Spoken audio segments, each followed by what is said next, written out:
அண்ணா வீரபாண்டி அண்ணா வணக்கம். வாங்க வாங்க வாங்க. இவங்க தான் மாப்பிள்ளை வீட்டுக்காரங்க. ஐயா வாங்க. வாங்க அம்மா வாங்க. வாங்க தம்பி வாங்க. வாங்க. வாங்க. வாங்க. இது மங்களகரமா இருக்கு. உட்காருங்க. ஆமாங்க. நான் உட்காருங்கம்மா உட்காருங்க. தம்பி நீ அப்படியே உட்கார்றா. பிரயாணம்லாம் நல்லா இருந்துங்களா? நல்ல சௌகரியமா இருக்கு. சரி. மாப்பிளுடைய அப்பா அம்மா இவங்க தான். வணக்கமுங்க. சரி. சும்மா சொல்லக்கூடாது. மாப்பிள்ள சுத்த 24 கேரட் தங்கம். அவ்வளவு நல்ல பையன். ஊருக்குள்ளேயே செல் பண்ணி நம்ம பாப்பாவுக்காக தேடி பிடிச்சு கொண்டு வந்திருக்கேன். மற்ற விஷயத்தெல்லாம் நீங்க பேசிக்குவாங்க. சரி. ஐயா என் பேர் வீரபாண்டிங்க. முன்னேண்டி சொல்லியிருப்பாப்புல. எனக்கு 2 பொம்பளை பிள்ளைங்க. அயல பிள்ளைங்கிறதுனால ரொம்ப செல்லமாக வளர்த்துட்டேன். மொத்த பிள்ளை நான் வீட்டில் ஒண்டியே கிடந்து கஷ்டப்படுறேன் அப்படின்ட்டு 10ஆப்புக்கு மேலே படிக்க மாட்டேன்னு நினச்சிங்க. 2வது பிள்ளை இப்போது +2 படிச்சுக்கிட்டு இருக்கேங்க. டாக்டருக்கு படிக்கணும்னு ஆசைப்படுது. நீ என்ன படிக்கணுமோ அப்படியே படியாத்தா அப்படின்னு சொல்லியிருக்கேங்க. மொத்த பிள்ளைக்கு விவரம் தெரியுங்க. சின்ன பிள்ளைக்கு விவரம் தெரியறதுக்குள்ள சம்சாரம் தவிர்த்தாங்க. அட என்னென்ன நல்ல விஷயம் பேசும்போது இந்த மாதிரிலாம் பேசிக்கிட்டு. என்னால் பெருசாக எதுவும் செய்ய முடியலனாலும் என்னால் என்ன முடியுமோ அந்த அளவுக்கு செய்வேங்க. அண்ணே வரதட்சணை நீங்க எதுவும் தர வேண்டாம். ஒரே பையன் கவர்மெண்ட்ல உத்தியோகம் பார்க்கறான், கை நிறைய சம்பாதிக்கிறான். இதுக்கு மேல வேற என்ன வேணும் உங்களுக்கு? சரி. முதல்ல பொண்ணை வர சொல்லுங்கண்ணே. மற்ற விஷயம்லாம் அப்புறம் பேசிக்கலாம். ஐயா சொல்லுங்கப்பா. கூட்டிட்டு வந்தா. சரிப்பா. சரி. அண்ணே இவங்க குடும்பத்துக்கு நம்ம பொண்ணை கொடுத்தோம்னா மகாராணி மாதிரி இருப்பா, ராஜாத்தி மாதிரி பாத்துக்குவாங்க. அக்கா உன்னை உள்ள கூப்பிடுறா. அப்படியா? ஆ. இந்த வந்துட்டேன். தாராளமா போயிட்டு வாங்கண்ணே. என்னத்தா கூட்டி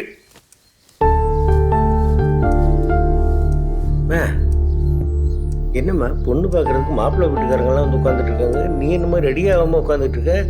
கட்டுப்பட்டு ரெடி ஆயிட்டு வா.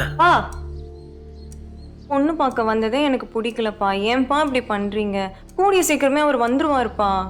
ஏம்மா பொறுக்கி மட்டும் ஜெயிலுக்குள்ள போய் உட்காந்துருக்கிறவன் வந்துருவான் நம்பிக்கிட்டு இருக்கிறது முட்டாத்தனம். அவர் பொறுக்கித்தனம் பண்ணாரு, நீங்க பாத்தீங்களா? அங்க என்ன நடந்தது நம்ம யாருக்குமே எதுவுமே தெரியாதுப்பா. நீங்களும் போய் என்ன ஏதுன்னு கேட்க மாட்டேங்கிறீங்க. அவரும் என்ன நடந்துச்சுன்னு சொல்ல மாட்டேங்கிறாரு. இது பாரு, இந்த பழைய கதையெல்லாம் வேணாம். இப்ப அவங்கள்ட்ட போய் நான் என்ன சொல்றது? நீங்க ஒன்னும் சொல்ல வேண்டாம். சொல்ல வேண்டியதை நானே சொல்றேன். வீரபாண்டியனுக்கு சோளம் வந்தால 50 ஏக்கரா தனந்தப்பு இருக்குது. புத்தக வருமானமே மாசம் 2-3 லட்சம் வரணும் பாத்துவாங்களா? ஏய் பொண்ணு வந்துருச்சுடா. மாடி பொண்ணை பாத்துக்கடா. எல்லாரும் என்ன மன்னிச்சிருங்க. எனக்கு ஏற்கனவே பூ வச்சு சம்மந்தம் பேசிட்டாங்க. அவங்க அம்மா இறந்ததால அவங்க வர முடியாத சுச்சுவேஷன்ல இருக்காங்க. நானும் அவங்கள தான் கல்யாணம் பண்ணணும்னு ஆசைப்படுறேன். என்னங்க இப்படி சொல்றா? புரோக்கர் அப்பா கிட்ட எதுவுமே கேட்காம உங்களை வர சொல்லிட்டாரு. உங்க எல்லாருக்காகவும் நான் மன்னிப்பு கேட்டுக்கிறேன். என்ன தரக்குறே முழுசா கேட்டுட்டு சொல்ல மாட்டீங்களா? உன்னெல்லாம் ஒரு ஆளு நினைச்சு உன் பின்னாடி வந்த பாரு. என்ன சொல்லணும்? பாடி போலாம். ஏய் வாடா, நமக்கு இந்த பொண்ணுலாம் வேற பொண்ணு கிடைக்காதா என்ன? என்ன வீரபாண்டியன், நீங்க கெஞ்சி கேட்டுக்கிட்டதால தானே கஷ்டப்பட்டு இப்படி ஒரு நல்ல மாப்பிள்ளை கொடுத்தேன். கவர்மெண்ட் பாப்பறானே உங்க பொண்ணு என்னன்னா பொட்டு வச்சாச்சு பூ வச்சாச்சுன்னு கதை சொல்லிட்டு போகுது. இந்த பாருங்கண்ணே, இனிமேல் மாப்பிள்ளை பாக்குறா இருந்தா உங்க பொண்ணுங்கிட்ட ஒரு தடவைக்கு 2 தடவை கலந்து பேசிட்டு சொல்லுங்க. அப்புறம் நான் மாப்பிள்ளை பாக்குறேன். என்னன்னு வேலையத்தை வேலை பார்த்து விட்டீங்க.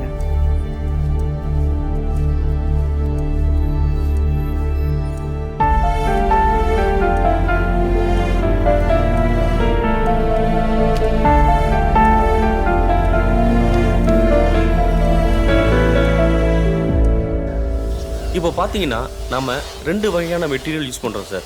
சார் இந்த ஸ்டாச்சு பார்த்தீங்கன்னா ரெசின் மாடல் ரொம்ப தத்துரூபமாக இருக்கும் சார். மேலே உள்ள ஸ்டாச்சுலாம் பார்த்தீங்கன்னா எஃப்டிஐ மெட்டீரியலில் பண்ணுது சார். கொஞ்சம் கிளாரிட்டி கம்மியாக இருக்கும்.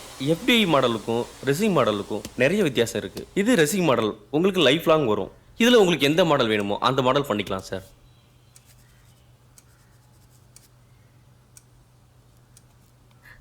அவனை போலவே அப்படியே தத்ரூபமா இருக்கு. எங்களுக்கு சீக்கிரமா அதே மாதிரி பண்ணி கொடுத்துருங்க. அவனே எனக்கு திரும்ப கிடைச்ச மாதிரி இருக்கும். இல்லம்மா மா அழாத. உங்க பையன் ஆக்சிடென்ட்ல தவறிட்டாரா?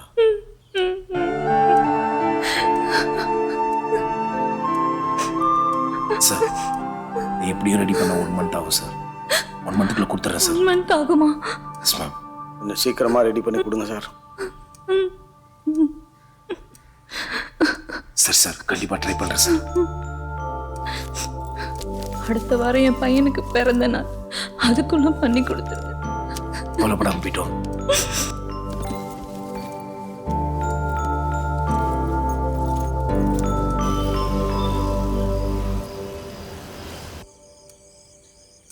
புரோக்கர் முன்னேறி இருக்க முடியா, அவன் ஒரு நல்ல கவர்மெண்ட் மாப்பிள்ளையை கூட்டிகிட்டு வந்தான். மூத்த பொண்ணு வந்து என்ன சொல்லிச்சு,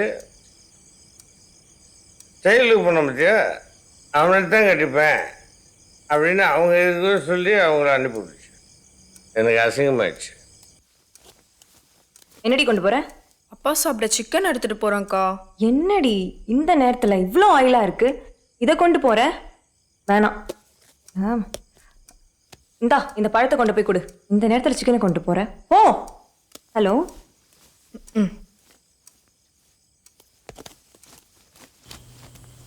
மாப்பிள சூப்பர் கதையா, அருமையான கம்பெனி. புது டைரக்டர் அருண் பிரசாத் தான். ஆமா, அந்த புது ஆர்டர் தானே? புது ஆர்டரா? வெயிட்டான ஆர்டர் மாப்பிள. ஓகே. அப்புறம் நான் குடிக்கிறேன்றது நீங்கள் ஏன் போட்டுனா சிக்கன் எடுத்துட்டு வந்திருந்தானா, அக்கா வந்து புடிங்கி வச்சுட்டு வாழைப்பழம் குத்தா.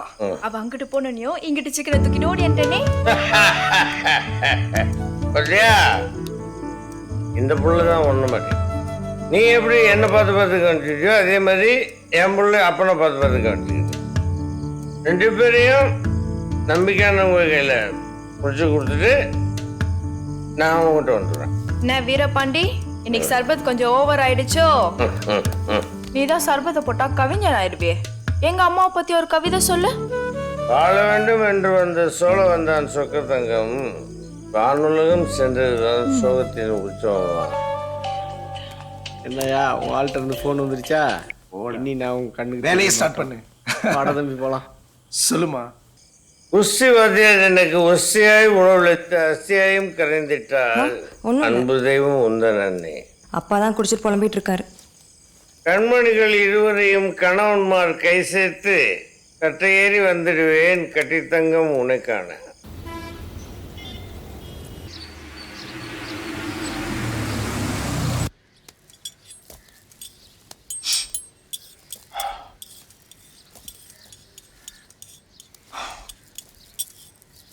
தேவி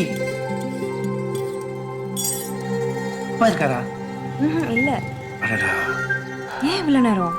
கேட்டு இருந்தீல்ல? வாங்க. கொஞ்சம் சீக்கிரம் வந்திருக்க கூடாது? அப்பா இப்பதான் மார்க்கெட் போனாரு. அப்படியா? எனக்கும் அப்பாவுக்கும் ஒரே சண்டை. டீயா காஃபியா? காஃபி வாங்கலையா? வாங்கிட்டேன். புக்கு எனக்கு? அடடே. ஏய் பிரியா வாடி, நீ கேட்ட புக்ஸ்லாம் வந்துருச்சு. இதோ வரேன்க்கா.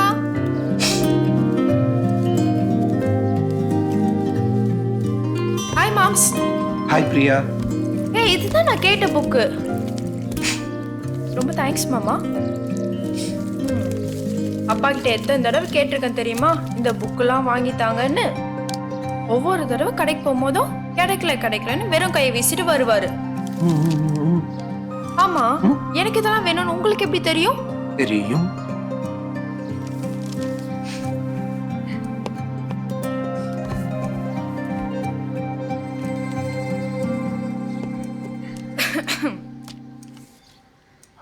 ஆமா, உன்கிட்ட ஒன்று கேட்கணும்னு இருந்தேன். என்ன மாமா?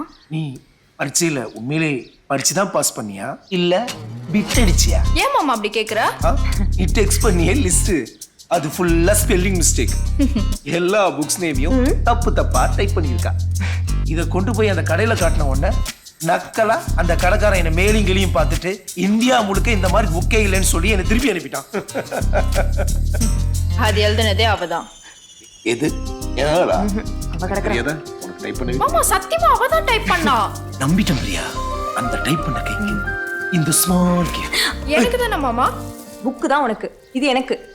மாமா எனக்கு தான் வாங்கி தந்தாரு. இல்லடி, உனக்கு வேற வாங்கி தரேன்.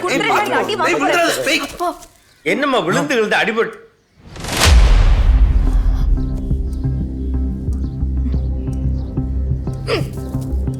என்ன அது கையில்? ஒன்றும் இல்லைப்பா. கொடு. கொடுங்கிறல்ல.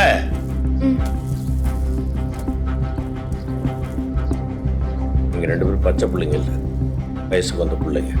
ரெண்டவங்களையும் உள்ள கூப்பிட்டு உட்கார வச்சு பேசிக்கிட்டு இருக்கிறது நல்லா இல்லை. இல்லப்பா. உள்ள போ.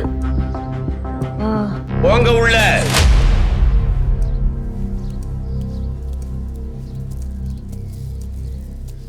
இல்ல மாமா, பிரியாக்காக புக்கு வாங்கிட்டு வந்தேன். தம்பி, என் பிள்ளைங்க 2 பேரையும் நம்பிக்கையானவங்களுக்கு தான் கல்யாணம் பண்ணி கொடுக்கணும்னு நான் ரொம்ப ஆசைப்பட்றேன். இங்கே ஜெயிலுக்குள்ளே போயிட்டு வந்ததுலேருந்து உங்கள் மேலே எனக்கு நம்பிக்கை இல்லை. அன்னைக்கு என்னாச்சுன்னா தம்பி, இங்கே எதுக்காக ஜெயிலுக்குள்ளே போனீங்க, ஏன் போனீங்க அப்படிங்கிறதெல்லாம் எனக்கு தெரிய வேண்டாம். தெரிஞ்சுக்கணும்னு எனக்கு அவசியம் இல்லை. நீங்க நினைக்கிற மாதிரி எந்த தப்பும் பண்ணல மாமா. ஆனால் ஒரு திருப்பம் ஜெயிலுக்குள்ளே போய் ரேகை உருட்டிட்டு வந்தாச்சுன்னா அந்த கரை காலாகாலத்துக்கும் அழியாது. அந்த கரையோடு இருக்கிற உங்களுக்கு என் பிள்ளையை கட்டி கொடுக்கறதுல எனக்கு விருப்பம் இல்லை. இல்ல மாமா, நான் என்ன தம்பி, நான் மரியாதையாக சொல்ல இல்லையே, போயிருங்க. வீணா என்னை குற்றவாளியாக்கி என்னை ரேகை விட்டு வச்சிடாதீங்க. போங்க.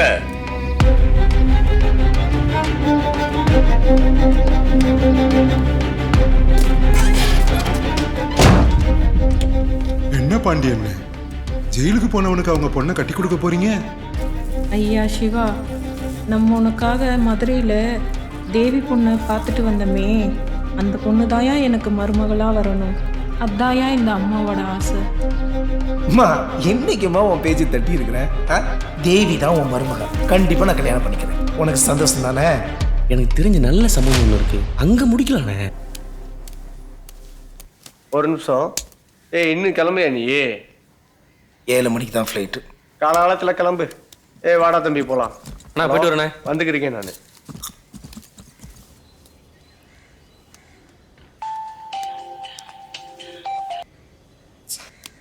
ஏன் ஃபோன் எடுக்க மாட்டேங்கிறான்?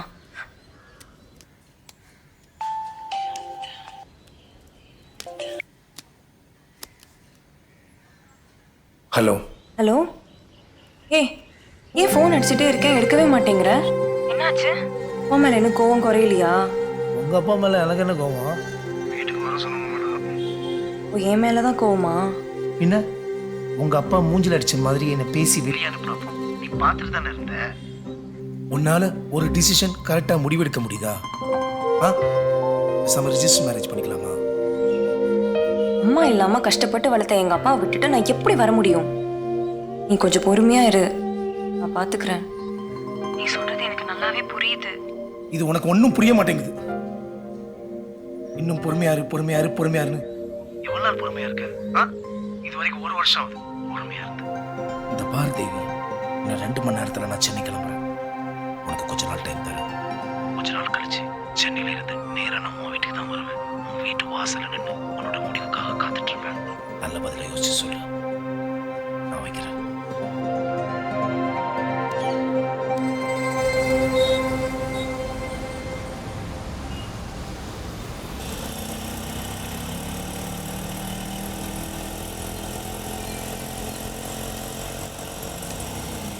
சொல்லுடி, எங்க இருக்க? இப்பதான் கிளாஸ் முடிச்சு வெளில வந்துட்டு இருக்கேன்க்கா. அப்பாக்கு செக்கப்லாம் முடிஞ்சிருச்சா? ஆமா, இப்பதான் ஹாஸ்பிட்டல் போயிட்டு வந்துட்டு இருக்கோம். அக்கா, இங்க வெறும் திருட்டு பயலுங்களாவே இருக்காங்க. என்னது? 10 லட்சம் ரூபா இருந்தா யார் வேணா எப்படி வேணா பாஸ் பண்ணலாமா? அவங்க பேசினப்ப நான் தைரியமா வீடியோ எடுத்திருந்திருக்கணும். படிக்க போனா படிக்கிற வேலையை மட்டும்தான் பார்க்கணும். உனக்கு எதுக்கு தேவையில்லாத வேலை? நீ டாக்டர் ஆகணும்னு படிக்க சென்டருக்கு போனியா, இல்லைன்னா டிடெக்டிவ் ஆகணும்னு போனியா? அதிக பிரச்சனை தானே பண்ணாம ஒழுங்கா வீட்டுக்கு வந்து சேரு. ரிட்டர்க்குள்ள நாங்க வந்துருவோம். சரி. என்னது? போன இடத்துல தேவையில்லாத வேலை பார்த்துட்டு இருக்காப்பா. ஆமாம், உங்கள் சண்டையை தீர்க்க ராணுவம் தான் வரணும்.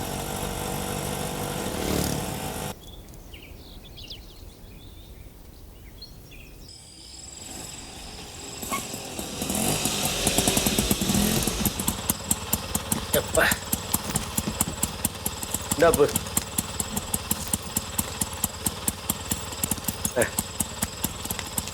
ஆட்டோவில் வந்து இறங்குறதுக்குள்ளே ஆத்தோட்ட குடிச்சு பால் பூரா வெளியே வந்துடும் போட்டு. ஏன் உம்முன்னு இருக்க? உள்ள வா, சொல்றேன்.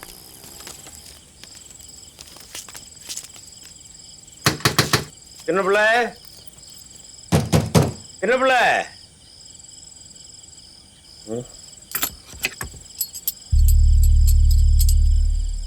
என்னப்பா ஆச்சு? இல்லை ஒன்றும் இல்லை. இந்த பிள்ளை என்ன வரலையே?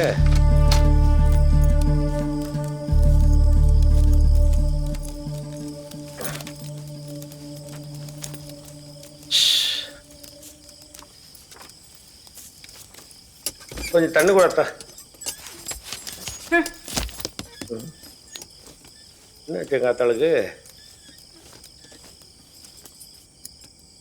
டாக்டர் என்ன சொன்னார் தெரியும்ல?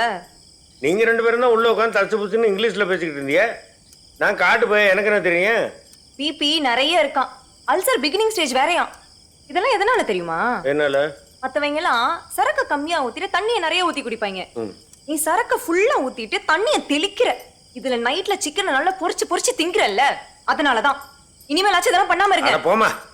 வயிற்று என்ன கேட்டால் வாதம், சோசை என்ன கேட்டால் தோசம்மா. லேசாக வயத்த வலிக்குதுனாக்கா என்னை கூட்டிகிட்டு போய் டாக்டர்கிட்ட உட்கார வச்சு 1008 டெஸ்ட் எடுத்து விட்டு இதை குடிக்காத அதை திங்காதனாக்கா என்ன அர்த்தம்? எதையுமே திங்காமல் எதையுமே குடிக்காமல் உங்கள் அப்பா 100 வருஷம் இருந்து என்ன பண்ண போகிறேன்? நானே பள்ளிக்கூடத்துக்கு போனேன், சின்ன பிள்ளை என்ன வரலையே அப்படின்னு கவலைப்பட்டுக்கிட்டு இருக்கேன். நீ என்னமோ எனக்கு பாடம் நடத்திட்டு இருக்கேன்டா. சின்ன பிள்ளைக்கு போன படு. பேச்ச மாத்தாதீங்க. இப்பதான் குடிக்கிற கருமத்தையெல்லாம் வீடியோ எடுத்து போடுறாங்களே.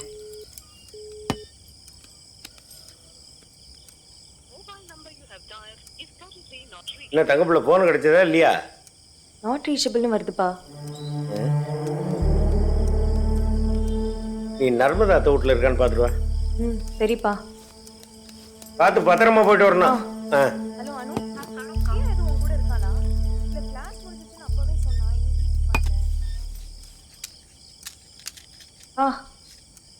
ஏன் அத்தை வீட்லயும் இல்லப்பா? அங்கேயும் இல்லையா? என்ன சரியான விளையாட்டுக்குள்ளே இருக்கு. மட்டும் நேரம் சின்னமாக வராமல் இருக்கிறது. அவ ஏதோ பிரச்சனையில மாட்டிக்கிட்டாலோன்னு பயமா இருக்குப்பா. நீ ஒண்ணு, அது உன்னையோட என்னையோட தைரியசாலி, அதெல்லாம் வந்துடும்.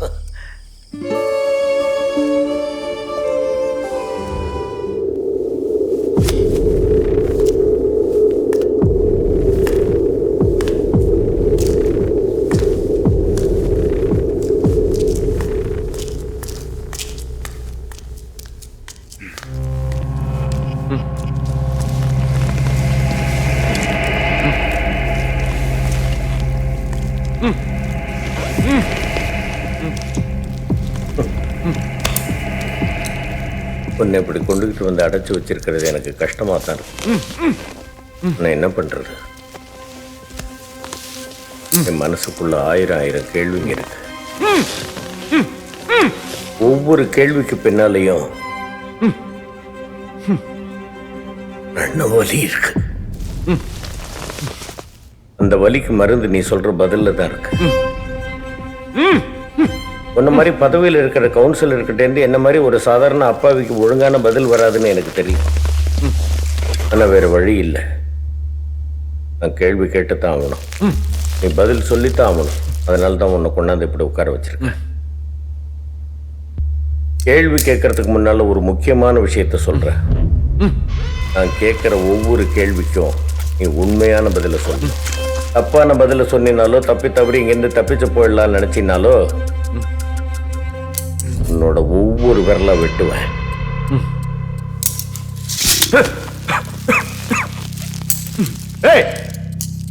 நான் கவுன்சிலரா, என்ன வேண்டியா?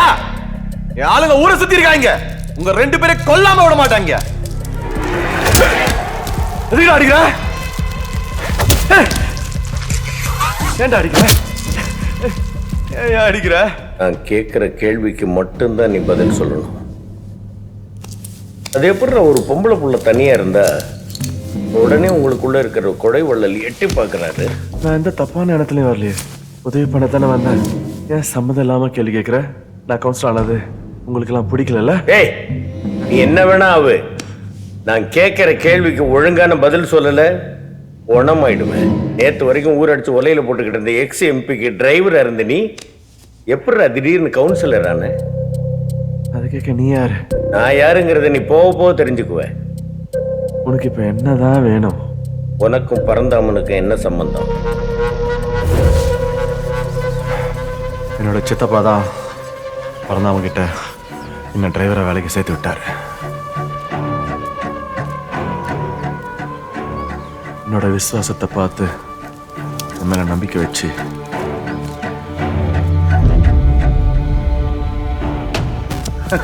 என்ன அவரோட பினாமியாக்கினாரு. வெரி குட், இப்படிதான் இருக்கணும். கவுன்சிலராக இருந்தவர் மாவட்ட செயலாளர், எம்எல்ஏ, மினிஸ்டர்னு கொஞ்சம் வயசுலேயே நிறைய பொறுப்புகள் வந்து படிப்படியாக கட்சியில் வளர்ந்து எம்பி ஆனார். அவர் மனைவி வந்த ராசி தான் அவருக்கு எல்லாம் கிடைச்சதுன்னு நம்பினார். அவர் மனைவி தலைக்கு மேலே தூக்கி வச்சு கொண்டாடினார். பிறந்தாம எந்த சொத்து வாங்குறதா இருந்தாலும், கட்சியில் எந்த முடிவு எடுக்கிறதா இருந்தாலும் அவர் மனைவி கேட்காம முடிவெடுக்க மாட்டார். அவர் மக ஜனனியை அவர் மனைவி தம்பி அர்ஜுனுக்கு கல்யாணம் பண்ணித்தர அவங்க முடிவு எடுத்துட்டாங்க. அவர் மனைவி சொன்னா அவர் மறுப்பே சொல்ல மாட்டார். மறுப்பு சொல்றான், அதை பத்தி எனக்கு கவலை இல்லை. நான் அவன் பொண்டாட்டியை பத்தி கேட்கல. அர்ஜுனுக்கு கிடைக்க வேண்டிய கவுன்சிலர் சீட்டு உனக்கு எப்படி கிடைச்சது? அது வந்து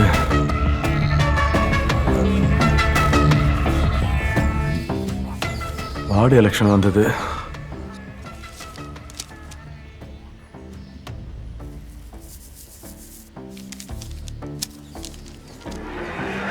என்ன தலைவரை, வெறும் 20 சீட்டு தான் ஒதுக்கியிருக்கீங்க. முதல்ல அந்த 20 சீட்டை ஜெயிச்சு காட்டு.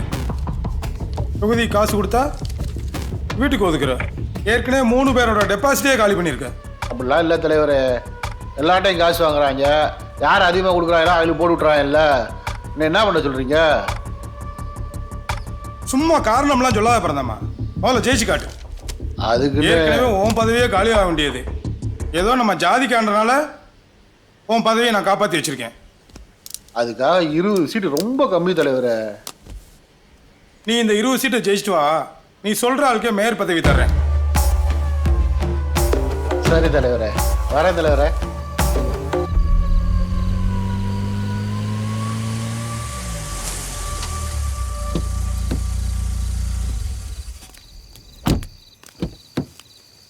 ஆ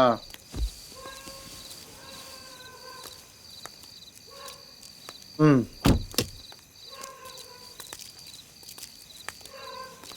அண்ணே. ம் ம் சரி. என்னண்ணே, தலைவரை பார்த்துட்டு வந்ததுல முகம்லாம் வாடி போய் கிடக்கு.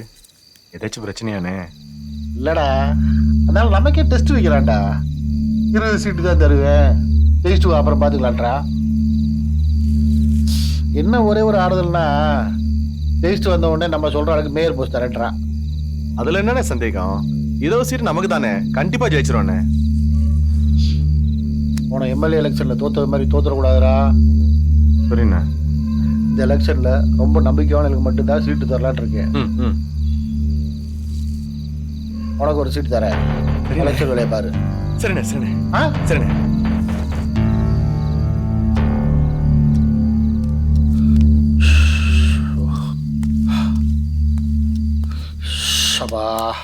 என்னங்க என்னம்மா? கவுன்சிலர் சீட்டு இடம் ஒதுக்கீடெல்லாம் முடிஞ்சிருச்சா? ஒதுக்கியாச்சுமா. வர வர எதையுமே என்கிட்ட சொல்ல மாட்டேங்கிறீங்க. ஐயோ, உன்ட்டு எப்படிமா நான் சொல்லாம இருப்பேன்? இந்த வர அவசரமா இருக்கு.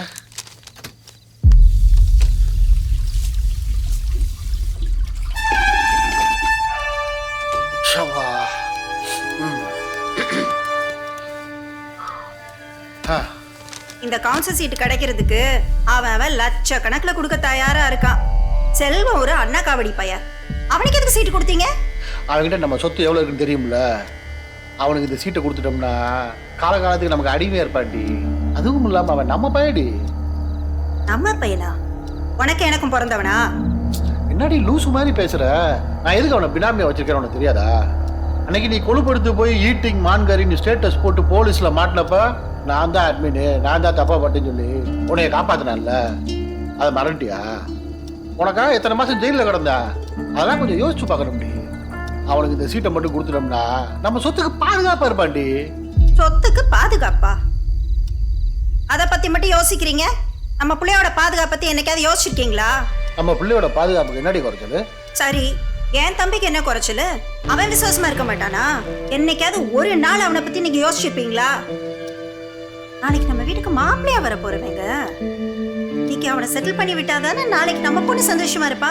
என்னமோ நான் உன் தம்பிக்கு எதுவுமே செய்யாத மாதிரி சொல்ற. அத்தனை பாரு குவாரிலாம் எடுத்து கொடுத்துருக்கேன். இது போக கோச்சிங் சென்டர், இந்த வருமானம் பத்தாதமா அவனுக்கு? பணம் இருந்தா மட்டும் போதுமா? நான் கடைசியா கேக்குறேன், அவனுக்கு சீட்டு கொடுக்க முடியுமா முடியாதா? கொடுத்துருவோம். அவ்வளவுதானே? ஓகே இருங்க. அடுத்த நாள் அவர் ஆஃபீஸ் போனேன். அவர் ரொம்ப சோகமாக உட்காந்துட்டு இருந்தாரு. அண்ணே அண்ணே. அடா ஒன்றும் இல்லை, உனக்கு ஒதுக்கூட வார்டில் என் மாப்பிள்ளையை நிற்க வைக்க சொல்லி வீட்டில் ஒரே சண்டை. அதனால இந்த தடவை விட்டுரு, அடுத்த தடவை நம்ம பார்த்துக்கலாம். அதெல்லாம் அண்ணே, நம்ம தம்பி அர்ஜுன் தானே, அன்னி கரெக்டாக தானே சொல்லியிருக்காங்க, ஜெயிக்க வச்சலாண்ணே. இந்த எலெக்ஷன்ல என் கண்ட்ரோல்ல இருக்க 20 வார்டுலையும் நம்ம கண்டிப்பா ஜெயிச்சே ஆகணும். கண்டிப்பா ஜெயிப்போம். அப்பதான் நம்மால ஒருத்தருக்கு மேயர் பதவி வாங்க முடியும். தோத்துட்டோம்னா என்னோட மாவட்ட செயலாளர் பதவி என்னை விட்டு போயிடும். அதனால நீங்க எல்லாம் ஒழுங்கா புரிஞ்சு வேலையை பாருங்க.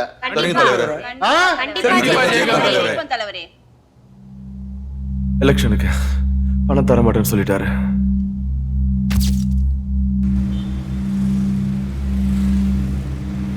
அர்ஜுன், ஆமா எலெக்ஷனுக்கு பணம் தர மாட்டேன்னு சொல்லிட்டாரு. பணத்துக்கு என்ன பண்ண போறீங்க? கோச்சிங் சென்டரில் படிக்கிற பசங்க கிட்ட பாஸ் ஆகணும்னா ஆளுக்கு 10 லட்சம் ரூபாய் செலவு பண்ணணும்னு சொல்லி கேட்டு வாங்கலாம். என்ன சொல்ற தம்பி? எல்லாம் ஏதோ தப்பா தெரியுது எனக்கு. மாமாக்கு தெரிஞ்சா பெரிய பிரச்சனை ஆயிரும்யா. என்ன இப்படி பயப்படுற? உனக்கு அதெல்லாம் சொன்னா புரியாது. என்கிட்ட ஒரு நல்ல ஐடியா இருக்கு, நான் பாத்துக்கிறேன்.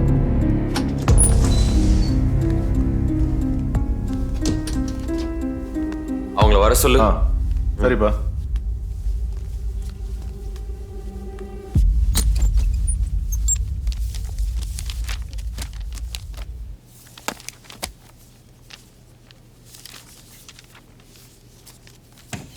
மேடம், சார் உங்களை வர சொல்றாரு. வர சொன்னீங்களா சார்? எல்லா பிள்ளைங்களும் வந்துட்டாங்களா? வந்துட்டாங்க சார். ஒவ்வொருத்தரையா வர சொல்லுங்க, நான் பேசணும். Okay sir. ஸ்டூடெண்ட்ஸ், சார் எல்லாரையும் மீட் பண்ணணும்னு சொல்றாரு. ஒவ்வொருத்தரா போய் சாரை பார்த்துட்டு வாங்க. இதுவே நீ பிரைவேட் காலேஜ் போனா எவ்வளவு கோடி கோடியா இறைக்கணும்னு உனக்கு நல்லா தெரியும்ல. கோடி கோடியா செலவு பண்ண போறியா? இது பெட்டரா அது பெட்டரா நீங்க தான் டிசைட் பண்ணணும். இல்ல 10 லட்சத்துல வேலையை முடிக்க போறியா? நீ தான் டிசைட் பண்ணணும். Take your time, but think and decide smart. Okay sir, நான் வீட்ல கன்சல்ட் பண்றேன். பார்த்துட்டு சொல்றேன் சார். போன வருஷம் நம்ம இன்ஸ்டிடியூட்ல படிச்ச 50 பிள்ளைங்கள்ல வெறும் 10 பேருக்கு மட்டும்தான் கவர்மெண்ட் காலேஜ்ல சீட் கிடைச்சிருக்கு. இந்த விஷயம் தெரிஞ்ச உடனே என் மனசு ரொம்ப வலிச்சிச்சு. அப்போ நல்லா படிக்கிற ஆனா ரேங்க் வாங்க தவறுன காலேஜ் சீட் கிடைக்காத பொண்ணுங்க இவங்களெல்லாம் நினைச்சா எவ்வளவு பாவம் இல்ல?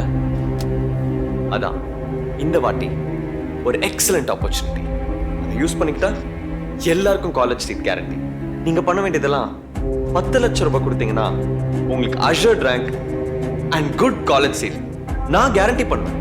இல்ல பிரைவேட் காலேஜ் தான் போவீங்க அப்படின்னா எவ்வளோ கோடி இறக்கணும்னு உங்களுக்கே நல்லா தெரியும். எது பெட்டர்னு நீங்களே நல்லா ஸ்மார்ட்டா டிசைட் பண்ணுங்க. Take your time, but think and decide. Okay sir, அப்பா அம்மா கிட்ட கேட்டு கன்சல்ட் பண்ணிட்டு சொல்றேன். Think and decide smart. Sir, என்ன நீங்க 10 லட்சம் 20 லட்சம் சொல்லிட்டு இருக்கீங்க? அப்படி 10 லட்சம் கொடுத்து தான் நான் பாஸ் ஆகணும்னு எனக்கு அவசியம் இல்லை. நான் படிச்சு பாஸ் பண்ணிக்கிறேன்.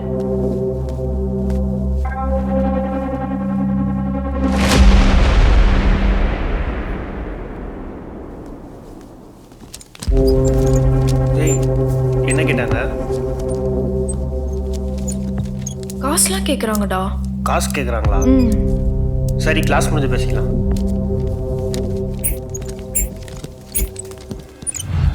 அவன் பணம் கட்ட விஷயத்த ஒரு பொண்ணு வீடியோ எடுத்துருச்சு.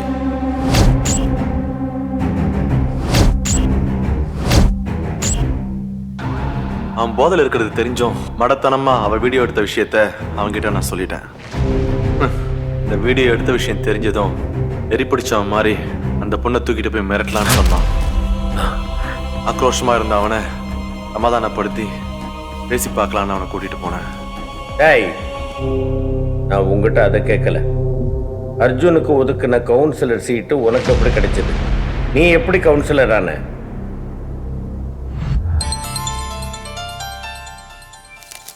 சொல்லுங்க தம்பி, என்ன விஷயம்?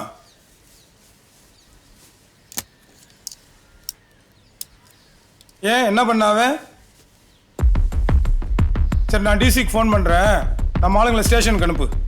தலைவரே, எனக்கு ஒரு சின்ன அபிப்பிராயம், சொன்னா தப்பா எடுத்துக்க மாட்டீங்களே? நம்ம மாப்பிள்ளைய கட்சி ஆஃபீஸில் வச்சு அரெஸ்ட் பண்ணிட்டாங்க. திரும்பியும் அவரே எலெக்ஷன் நிற்க வச்சா எதிர்கட்சி ஆளுங்களுக்கு சாதகமாயிடும். இல்லை நம்ம தொண்டர்கள் எல்லாம் செல்வத்தை நிற்க வச்சா நல்லா இருக்கும்னு அபிப்பிராயப்படுறாங்க. செல்வமும் உங்கள் பேச்சை மீறி எதுவும் செய்ய மாட்டான். அதனால நீங்களும் கொஞ்சம் யோசிக்க தலைவரே.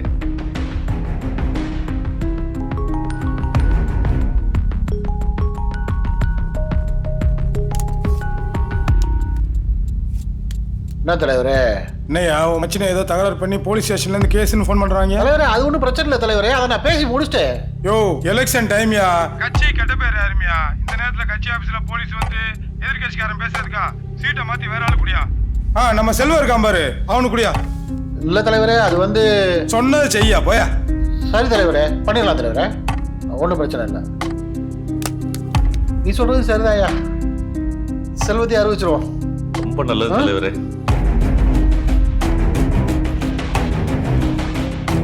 வர சொல்லு. கட்சியில் இருக்க தலைவரோட ஆலோசனை கேட்டுதான் எனக்கு மறுபடியும் கவுன்சிலர் சீட்டு கொடுத்தாரு. அதெல்லாம் சரி, முக்கியமான விஷயத்தை மறைச்சிட்டியே. என்ன மறைச்சேன்? இந்த வீடியோ எடுத்த புள்ள, இந்த பிள்ளைக்கு என்னாச்சு? இந்த பிள்ளைய என்ன பண்ணீங்க? இது வந்து அது சொல்றியா இல்ல விரல வெட்டவா? சொல்லிடு சார், சொல்லிடு சார், சொல்லு. சொல்லிடு. அர்ஜுன், இந்த பொண்ணுகிட்ட ஏதோ தப்பா பேசுனியா? எந்த பொண்ணு? நான் எதுவும் சொல்லி. அதான் ஒரு பொண்ணு போச்சே, நீ பேசுனதெல்லாம் வீடியோ எடுத்து வச்சுட்டு போலீஸ் கிட்ட போய் கம்ப்ளைண்ட் பண்ண போறேன்னு சொல்றா. போலீஸ்ட போதா? இவ்வளவு தைரியம் இருக்கா அவளுக்கு? வாடா தூக்கலாம். என்ன பொண்ணு தெரியாம பண்ணிட்டா, பாத்துக்கலாம் விடு. ஒரு பாத்துக்க வேணாம், அவளை சும்மா விடக்கூடாது. எப்படி போலீஸ் கிட்ட போறான்னு பார்க்கலாம். அர்ஜுன் வேணாம், மாமாக்கு தெரிஞ்ச பெரிய பிரச்சனை ஆயிடும்டா. வேணாம்டா, வா நான் பாத்துக்கிறேன். டேய் இது எல்லாருக்கும் பிரச்சனை ஆயிடும்டா. ஐ ப்ராப்ளம். மூடிட்டு பேசாம வாடா. சொல்றத கேளுடா. ஹலோ, ஏய் உன்னை கூப்பிட்டு என்ன கேட்டாங்க? என்கிட்டயும் அதே தான் கேட்டாரு. ஆலாம் தர முடியாதுன்னு சொல்லிட்டேன். நீ என்ன சொன்ன? பத்தாண்டு தானே போறீங்க, வாங்க நாங்க அந்த பக்கம் தான் போறோம், இறக்கி விட்டுறேன். பரவாயில்ல வாங்க. Okay sir.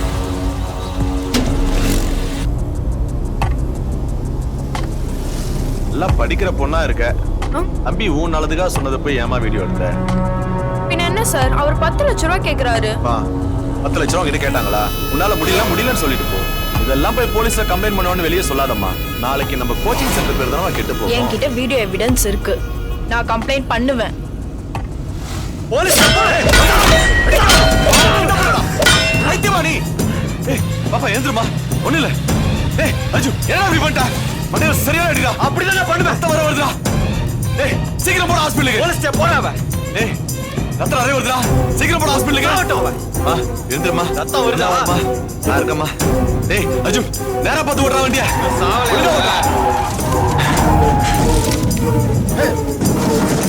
டேய் தண்ணி பண்ணு.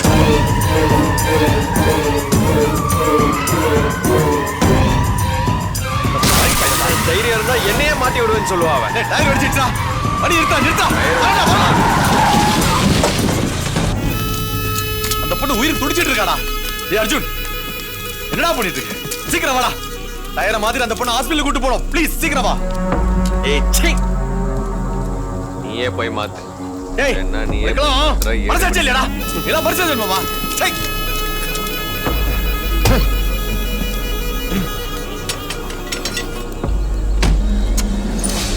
நான் வேணா அந்த பொண்ணை பாத்துக்கிறேன்.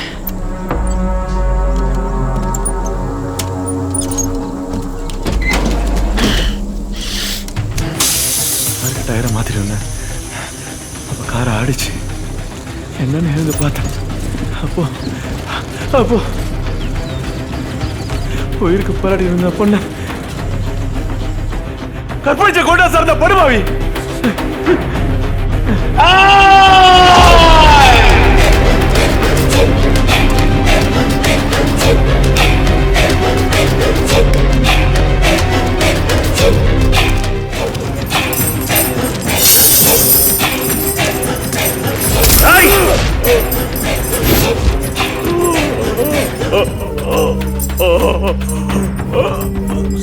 போராடிக்கிட்டு இருக்கிற ஒரு சின்ன பொண்ணை கற்பழிச்சு கொல்ற அளவுக்கு வெறி பிடித்த சைக்கோவாட நீ பொறுக்கி போயிட. பாத்தியா கற்பழிச்சத பாத்தியா? உங்க பதவி ஆசைக்கும் பண வெறிக்கும் இன்னும் எத்தனை பேரடா பலி கொடுக்க போறீங்க? ஒரு படிக்கிற பொண்ணை கொன்னு புதைச்சிட்டு அவளோட சின்ன சின்ன ஆசைகளையும் அவளோட சேர்த்து புதைச்சிட்டீங்கடா. உயிருக்கு போராடிட்டு இருக்கிற ஒரு பொண்ணை கற்பழிச்சு கொலை பண்ற அளவுக்கு மனசாட்சி இல்லாதவனோ, வெறி பிடிச்சு பதவிக்காக ஆசைப்பட்டு அலையிறவனோ இல்லைனா. எனக்கு தெரிஞ்சதெல்லாம் பிசினஸ் மட்டும்தான். அரசியல்னா என்னன்னு கூட எனக்கு தெரியாது. சின்ன வயசுல இருந்து சொகுசாவே வாழ்ந்துட்டேன். சராசரி மனுஷங்களோட அடிப்படை தேவை என்னன்னு கூட எனக்கு தெரியாது. எங்க அக்காவோட பிடிவாதத்துல மட்டும்தான் எனக்கு கவுன்சிலர் சீட் கொடுத்தாங்க. ஆனா எங்க மாமா கூடயே இருக்கிற செல்வத்தோட பேராசனால கொலகார பட்டத்தோட நான் உட்கார்ந்திருக்கேன். பேராசையா? அத நீ சொல்றியா? அடிப்ப கூறு போட்டு கூவி கூவி வித்தத்தோடு இல்லாம நீ பண்ற தப்ப மறைக்கிறதுக்காக ஒரு அப்பாவி பொண்ணை கொன்னுட்டு அவங்களோட பேராசன்னு சொல்லி தப்பிச்சுக்கலான்னு பாக்குறியா? டேய், உங்களை மாதிரி பணக்கார பசங்களுக்கு இதான்டா வேலை. பண்ற தப்பெல்லாம் பண்ணிட்டு பழைய தூக்கி உங்களுக்கு கீழே இருக்கிறவங்க எல்லாம் போட்டு நீங்க சட்டத்துல இருந்து தப்பிச்சு சுதந்திரமா சுத்திக்கிட்டு இருப்பீங்க. ஆனா எங்களை மாதிரி ஏழைப்பாளைகளுக்கு பாவப்பட்ட பொண்ணுங்களுக்கு தாண்டா இந்த நாட்டுல உண்மையான சுதந்திரம் கிடைக்கல. அடி தாங்க முடியாம நீ பண்ண எல்லாத்தையும் செல்வம் சொல்லிட்டான். அவன் போய் சொல்றான். அவனை பத்தி உனக்கு முழுசா தெரியல. உண்மை என்னன்னு தெரிஞ்சா உனக்கு என்னை பத்தி நல்லாவே. என்னடா உண்மை? என்ன உண்மை? நீ திமிரா பேசினதுனால தான் உன்னோட 2 விரல் போச்சு. இப்போ பொய் சொல்லி தப்பிக்கலான்னு பார்த்த உசிரே போயிடும்.